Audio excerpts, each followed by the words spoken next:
they did the whole angle at the end of the show with McIntyre and Roddy and all that.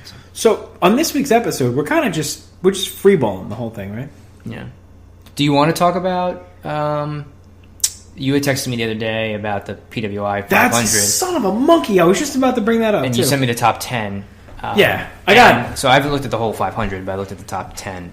And we briefly discussed a little bit about it. And then I didn't know if you wanted to get into it any further than what we kind of got. Do you want me to read? In case anybody heard that. I'll pull up the PWI 5, at least the top 10. Can I tell the people a story about how I almost got stabbed in the gym while you pull that up? Yeah, you can. That's going to take me a minute. I want people... Do me a favor. How would you categorize me as like a person? Like looking-wise? Like a piece of shit? Like a guy... You mean like an 11 out of 10? No, but like a guy like... Maybe I'm a target. Maybe I'm a target for bullies is what I am. Right? So I want to tell people this story, what happened the other day. Ryback. I'm Ryback. Tremendous. I hate women's wrestling, and I think women are just there for eye candy if I'm Ryback. So I'm at the gym the other day, right? And I'm finishing my set. I'm there with the natural. I'm there with the old ball and chain. I'm just kidding. She doesn't listen anymore, right? So we're fine. So Carrie and I are there, and I'm finishing my set, and this guy comes over to me. He looks like a bit of a white supremacist, like a shaved head, a little chubby kid. And I'm going to curse now, so block your ears. He comes over to me. He's like, "Did you move my fucking weights?" I'm like, "Who?"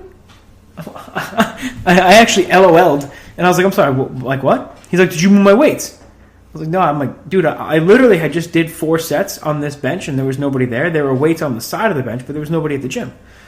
And the kid's like, "Did you move my weights or not?" I was like, "No, man." I'm like, I it was an incline. I made it a flat bench, and I did my set. He's like, "It's a real fucking dick move." I'm like, who do you think you're talking to, man? So I'm done cursing now. So I said I apologized to the guy because he looked like somebody pooped in his cornflakes that morning, So I don't want to be that guy. That's tough, yeah. Yeah, it's tough. You want to put maybe sugar in there, but you don't want the feces. Yeah, you don't want fecal matter. You don't cornflakes. I don't want that. That's not good. Maybe some Raisin Bran. So now I'm like. Now I apologize to this guy. I'm like, sorry, man. Like, I didn't know you were there. And he's like, you don't have to troll about it. So like, he's straight up using internet terms at me in public. I didn't even tell you the rest of the story. So now I'm taking the natural. And we're getting out of there because I had to be at work, unfortunately. And like I said, I'm with the wife over there. So as I'm walking away, my buddy asked me for a spot. So I was like, I kind of want to get out of here. So I'm just giving him a spot on the bench. And I see this guy who I will politely refer to as Jeremy from the Pearl Gym video. I think you can draw your own conclusion. So now Jeremy is looking at me, and he's staring daggers through me in the mirror. And I'm like, I really got to get out of here. So I'm going to walk, and he's literally staring at me. On any other day, I would have stepped in there and showed him how to swing. We would have shot 5. I got 2 sets of gloves in the trunk. I'll give him a set of gloves, and that'll be it. So we go upstairs, and I tell the guy at the desk, I'm like, yo, there's an incredibly unhinged dude downstairs. And then like 3 other girls had come up from upstairs because he's literally doing dumbbell presses, screaming cursives at himself in the mirror. So now I understand it's more than just he's maybe roid raging and has a rough day. There's something rotten in the state of Denver. You know what I'm saying? So as the week progresses, other people have come up to me telling me what was going on. Like 2 of my friends that were there said he saw them from across the room and started yelling at him, saying, "I know you guys are talking about me. I know I'm a big P word," and things like that. And this other guy at the gym... P word? Yeah, P word. Playful. You drop an F-bomb on the show, but you can't... Whatever the P word is not... Well, no. Now, I said I was done cursing, so I don't want to curse again. No. So now this other guy at the gym, I call him Gary the Great. He's the nicest guy I know. He said he heard this dude talking like out loud about shooting... and like bullet in the head and stuff like that. So now I'm worried. So I went to the gym manager. I'm like, yo, you got to get this guy out of here. Either that or we're going to throw this kid a sheet party. You know what a sheet party is? You wait behind the door, you walk in, you throw a sheet over his head, then you take him out, right? But I'm legit worried now. I'm afraid to urinate in my own gym because I don't know who's watching me from behind. This is some scary stuff, man. What do I do? I'm looking for help from the stallion over here. No. What did the gym manager say when you talked to him? They said he's never made direct threats to somebody.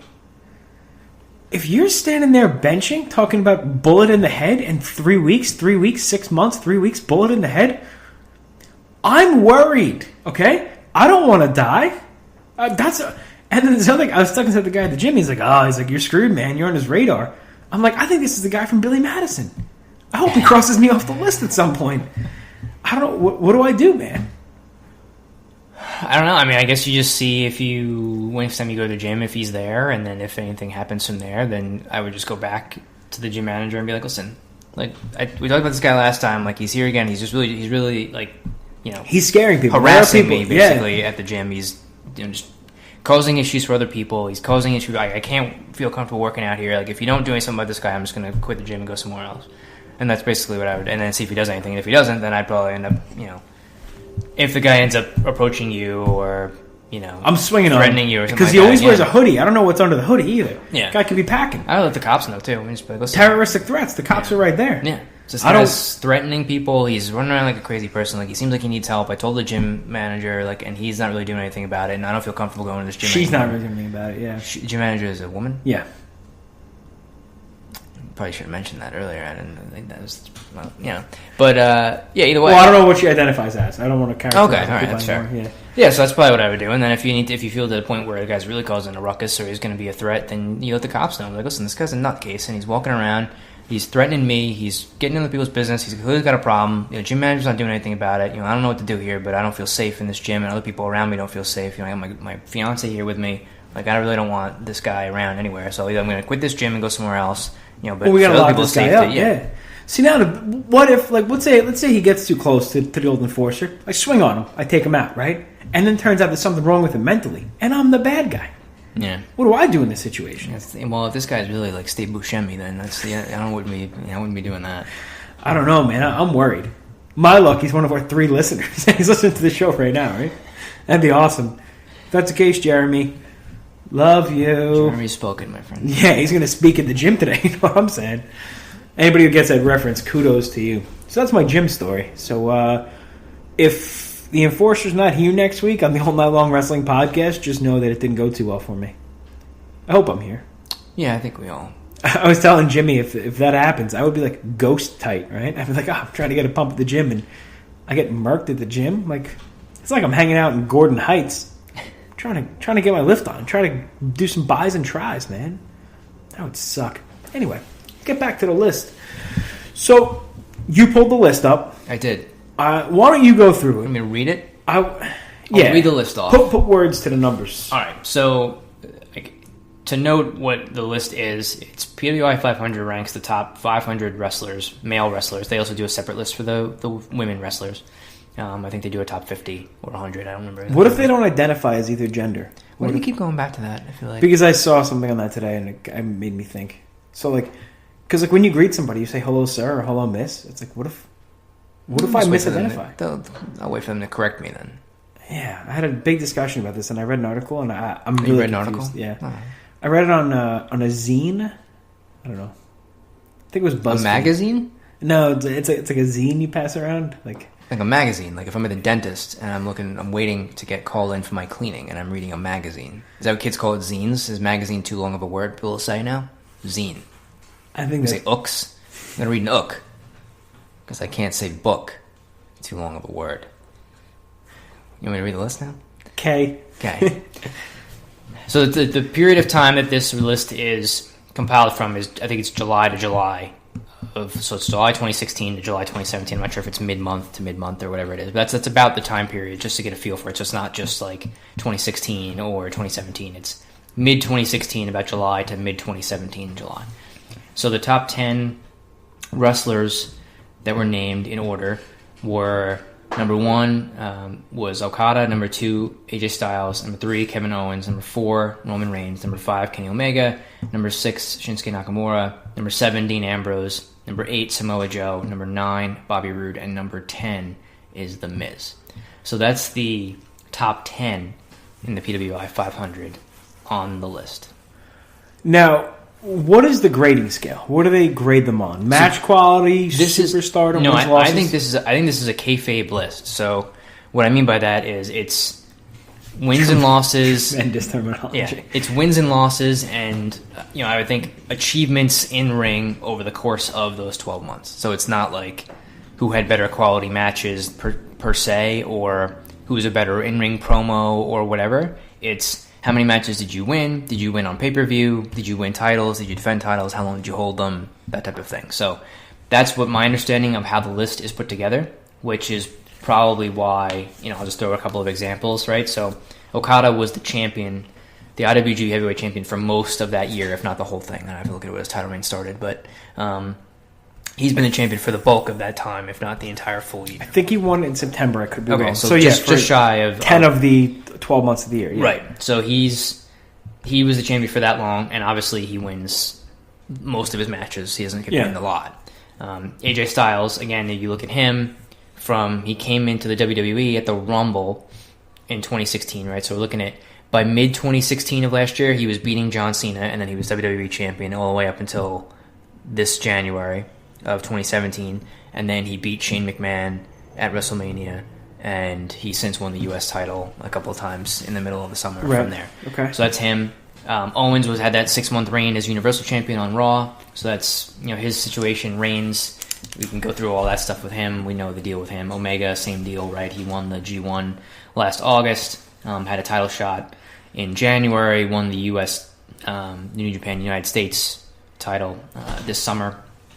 Nakamura was a 2-time NXT champion. In his time there, he started at last WrestleMania, right? So he really didn't lose much until I think he lost to Samoa Joe. He only has a couple of losses probably on his record during that year. Ambrose spent a lot of time. He was a WWE champion at the start of it, was Intercontinental champion. Oh my God, I forgot about that. He was Intercontinental champion for an extended period of time, about 5 or 6 months, I believe. Was he U.S. champion there too? I don't remember if he was. Okay. I don't think he was. But Samoa Joe, again, NXT champion after Nakamura, did not lose a lot in NXT. Bobby Roode, I don't know when exactly he started, but he was NXT champion for the last at least few months of Mania. He was champion. Yeah, so that's he at won least it in April. He won it in January, I think, right? Okay. Or did he win it in January or March? January, I think. Yeah, because he was champion in March. Yeah, so again, he was champion for 6 months in here, and The Miz was Intercontinental champion for a very long time. Just beat Ultimate Warrior, actually, in the longest reign. Yeah. So he had the Intercontinental title for a lot of this. So that's what I think work, and I do believe that they count like house show victories and stuff like that as, like the guy's record during the course of the year, if he had 250 matches was, so guys like Miz when he's IC champ and Ambrose when he was a champion are probably winning or retaining the titles at all these house shows in addition to stuff on TV. So it builds up their win-loss records, and I think that's why these guys wind up in the top 10. And then they exclude guys like Lesnar because he's not around all the time, right? He's I really don't even know because he wrestled maybe a dozen times in total. Yeah, Cena, so I can see that. Similarly, right? Cena doesn't wrestle a lot anymore, and when he does, he's not always winning. I feel better knowing this is a kayfabe list, but when you look at it, 1, 2, 3, 4, 5, 6, 7, 8 out of the top 10 guys are all in the WWE. You can't really say it's a PWI top 500. I just don't. If it's a kayfabe list, it's one thing. But like you have a guy, like I said to you, like Naito. Like Naito should be in the top 5 in the amount of matches. He's won. He won the G. Well, I guess the G1 wouldn't count if it was July, right? That's right. He was the champion then for last year during this when this started for a period of time. Right. He was a champion. He was the champion. I just don't know that. I guess if it's a kayfabe list and it's going on wins and losses, you can't. I don't know. That just kind of sucks then because they wrestle 5 times a week. Of course, their win and loss record can be different than somebody who has 50 to 60 shows a year instead of 300 shows a year. Well, I mean, Okada's number 1. Okada's number 1 because he's had the most prestigious title for the 365 days. Well, that's a different conversation, but okay. Well, I would say the WWE title isn't as prestigious to me as the IWGP Heavyweight title right now because it's not ping pong back and their heavyweight title is not ping pong back and forth. That's probably a conversation for another time. Okay, all right. Well, if you want to, if you add in match quality too, I think Okada's a clear cut number 1. AJ Styles, I think, is completely fair at number 2. Kevin Owens, I guess, but there was a long time where he was going 50-50, on all these TV shows. Yeah, there was. I mean, again, that's the thing. I think that's the key is to remember that it's it's a list based off of it's a storyline. It's a list. It's not like a real life or behind the scenes. Yeah, okay. It's not that type of thing, right? Like where it's here's like if that was the case, I'm sure